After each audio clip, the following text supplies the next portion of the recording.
termes que vous allez entendre le mot fraction dedans. Et c'est important de bien distinguer la différence entre ces trois-là. On a la fraction simple.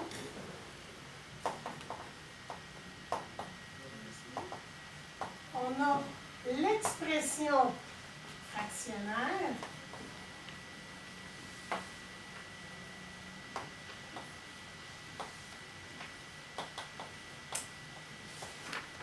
Et on a le nombre fractionnaire.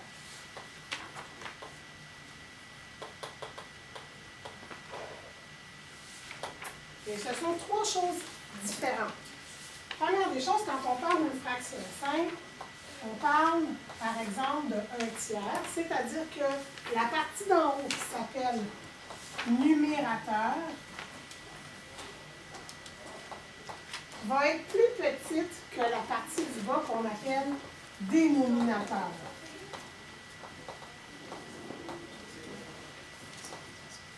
Alors, la partie d'en haut est plus petite que la partie d'en bas. Si je veux représenter ça sur un dessin, j'aurai un morceau. On imagine que c'est une tablette de chocolat. Et ma tablette de chocolat est divisée en 3 parties égales. C'est ça que le dénominateur m'indique. C'est que j'ai une barre de chocolat, elle est divisée en 3 morceaux égales. Et on m'indique ici la portion que j'ai utilisée, ou on pourrait dire que j'ai mangé. Alors, j'ai mangé un morceau sur les 3. Ça vous va? Maintenant, l'expression fractionnaire, on va reprendre des tiers comme on a utilisé ici, mais du coup là, on va prendre 5 tiers. Alors, comme vous remarquez, mon numérateur, qui est le nombre de bouchées que j'ai mangé, va être plus grand que le dénominateur, qui représente le nombre de morceaux qui est dans ma tablette de chocolat. Alors, si je veux représenter 5 tiers, ma tablette de chocolat est toujours coupée en 3. Je n'ai pas changé de marque. Je suis toujours dans la même marque de chocolat. Alors, je vais dessiner mes tablettes de chocolat que j'achète au magasin. Je vais montrer ça pour les côtés. Comme ça, alors, j'ai des tablettes de chocolat et elles sont toutes la même marque, donc toutes coupées en 3. Parce que j'ai un dénominateur à 3. Puis on me dit, ben là, moi j'en ai mangé 5 morceaux. 1, 2, 3, 4, 5. Alors j'ai mangé 5 tiers. 5 morceaux qui représentent 1 tiers de ma barre de chocolat. Alors celui-là ici, je peux l'effacer, il me servira. Jusque-là, ça vous va? Maintenant, mon nombre fractionnaire. Mon nombre fractionnaire, je vais vous en donner un, par exemple, je vais vous donner 1 et 2 tiers. Je vous ai expliqué qu'une fraction, c'est la même chose que si je mettais 1, quelque chose. Donc, la partie entière, donc ça représente ma barre de chocolat qui est complète. OK, c'est le 1. Et le 2 tiers, ça représente un petit bout de ma barre de chocolat. Donc, ici, je vais essayer de dessiner ça. Ce que ça me dit, ce nombre-là, c'est que j'ai une tablette complète de manger. En combien sont coupées mes tablettes? Bien, c'est ma fraction qui me dit. J'ai toujours la même barre de chocolat. Donc, je suis toujours entière. Donc, je vais encore transposer ma barre de chocolat que j'ai achetée. Là, on me dit que j'en ai mangé une entière. C'est pour ça qu'on appelle ça un entier. Donc, une entière, bien, ça veut dire que je l'ai toute mangée. Et le 2 tiers qui est ici, ça c'est ici, et le 2 tiers qui est là, bien, ça veut dire, comme j'ai expliqué à la fraction 5, j'ai toujours ma barre de chocolat qui est coupée en 3, et j'en ai mangé 2 morceaux. Alors, j'ai mangé un entier et 2 tiers. Je ne sais pas si vous remarquez, mais le dessin qui est ici est le même que mon expression fractionnaire.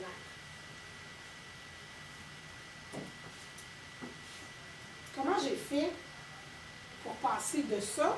Est-ce que vous êtes d'accord que ça ici, c'est équivalent à ceci? On a la même chose.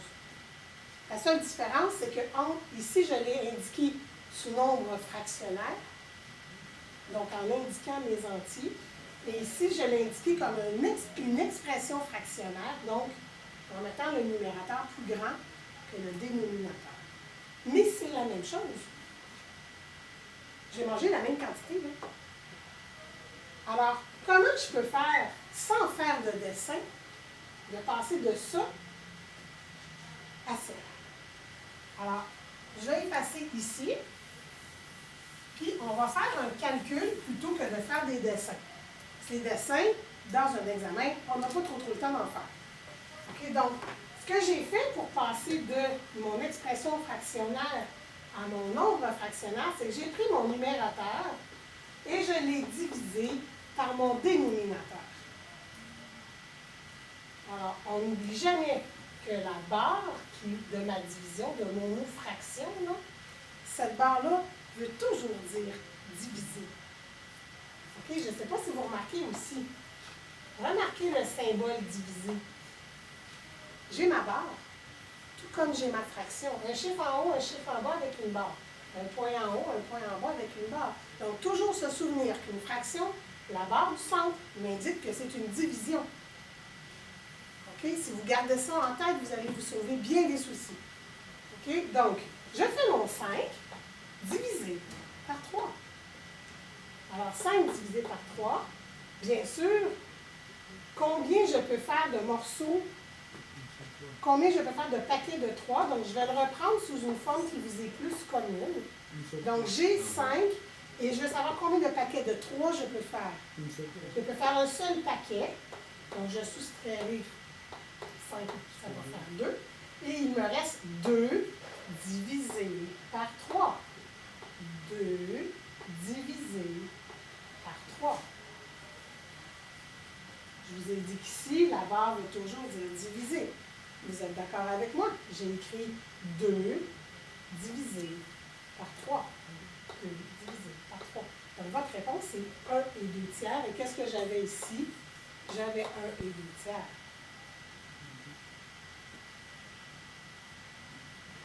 Avez-vous suivi?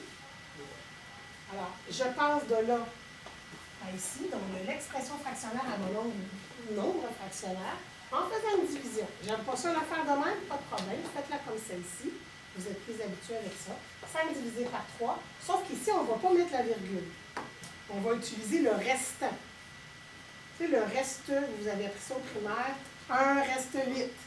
3 reste 9. Vous avez appris ça à les faire. Alors, c'est là que le mot reste vient vous être utile. C'est que ton reste, tu ne vas pas continuer avec la décimale. Parce que moi, je ne veux pas une réponse en décimale. J'ai une réponse en fraction. Alors, tu prends ton restant et il est divisé par 3. Donc, ton restant divisé par 3. C'est comme ça qu'on l'indique pour vous donner un nombre fractionnaire. Pour ça, j'ai préparé une petite feuille.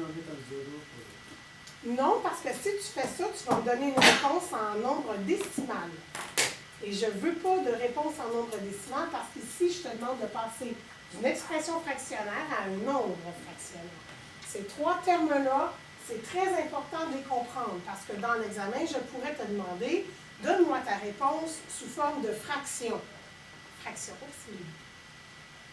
Donne-moi ta réponse sous nombre fractionnaire. Nombre fractionnaire. Ah oui, c'est lui. Donc, il faut que tu connaisses les termes. Un peu comme tes positions, je t'ai dit que c'était important de connaître tes positions.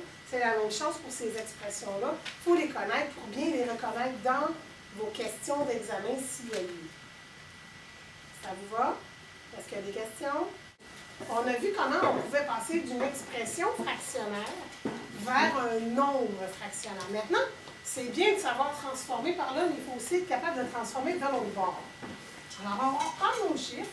Je vais réécrire ici expression fractionnaire. Quelqu'un capable de me dire qu'est-ce qu'il y a de particulier l'expression fractionnaire? Tu divises. Non, je ne veux pas savoir qu'est-ce que tu fais. Je veux savoir qu'est-ce qu'elle a de particulier quand tu la regardes. Je vais centrer. Non, l'expression fractionnaire, son numérateur est plus grand que son dénominateur. OK, vous vous souvenez? Et ici, on aura les nombres fractionnaires.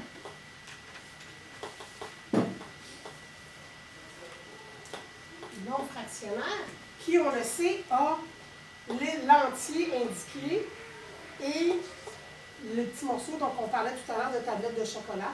Donc, ma tablette au complet avec 2 morceaux sur 3 de manger. C'est bien beau tout ça. On a passé de là à là en faisant 5 divisé par 3, ce qui me donnait un entier. Et qui, avec mon reste étant 2 divisé par 3, alors 2 divisé par 3. Donc, je trouvais ma réponse. Maintenant, je fais le contraire. J'ai ceci.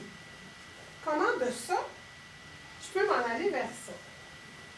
Alors, c'est pas très compliqué. En fait, on va prendre notre dénominateur, parce que je sais que ça, c'est le nombre de morceaux. Le nombre de morceaux multiplié par l'entier. Donc, ça va nous donner 3 fois 1, parce que ici, je vais faire une multiplication, et je vais ajouter les 2 morceaux de la barre qui est incomplet. Et ici, j'aurai donc une addition. Donc, je vais faire 3 fois 1 plus 2. Et tout ça, c'est des barres de chocolat qui sont divisées en 3 morceaux. Alors, si on fait nos priorités d'opération qu'on a vues la semaine dernière, on va faire 3 fois 1 qui nous donne 3. J'additionne 2, ça me donne donc 5 morceaux. Et tout ça, c'est des tiers. Donc, pour résumer, je prends mon dénominateur, 3 fois 1 plus 2, ça fait 5, 5 tiers. Donc, si je prends un autre exemple, je pourrais prendre 2 et 5 septièmes. Alors, j'aurai alors 2 fois 7 qui me donne 14. 14 plus 5 qui me donnera 19.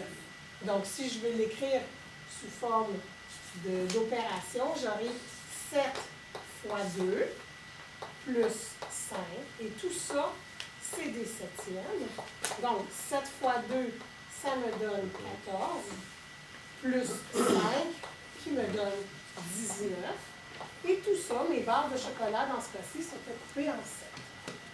Alors, on peut passer d'un nombre fractionnaire à une expression fractionnaire. Ça vous va? Oui. Est-ce qu'il y a des questions? Et tout ça se fait sans calculatrice. Parce que si vous touchez à votre calculatrice, vous aurez des nombres décimaux et il ne faut pas mélanger les nombres décimaux et les fractions, du moins pas tout de suite. Ça vous va? Alors ici, pour bien faire le lien, je suis passée d'une expression fractionnaire à un nombre fractionnaire. C'est bon?